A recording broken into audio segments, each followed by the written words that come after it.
దేశంలో ఎన్నో శివలింగాలు ఉన్నాయి, కానీ ఆ ప్రదేశంలో ఉండే శివలింగం మాత్రం ప్రత్యేకమైంది. బహుశా ఇంతకు ముందు ఎప్పుడూ చూసి ఉండరు కూడా. చూడటమే కాదు, వినడం కూడా జరిగుండదు. దీనికున్న ప్రత్యేకత ఏంటంటే ఈ శివలింగం కదులుతుంది. ఏంటి శివలింగం కదలడమేంటని అనుకుంటున్నారా? నమ్మినా నమ్మకపోయినా ఇది నిజమేనట. ఉత్తరప్రదేశ్లోని దియోరియా జిల్లా రుద్రపూర్లో ఉన్న దుగ్ధేశ్వరనాథ్ ఆలయంలో శివలింగం కదులుతుందట.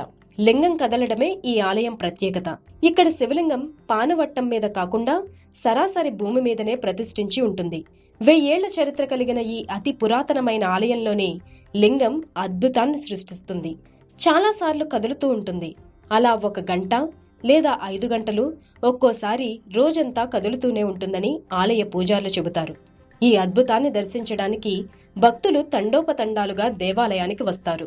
ఇక కదలికలు శివలింగంలోనే ఆగిపోయిన తర్వాత ఎంతగా కదపాలని ప్రయత్నించినా 1 అంగుళం కూడా కదల్చలేరట. ఈ వింతను చూడటానికి పెద్ద సంఖ్యలో భక్తులు బారులు తీరుతారు.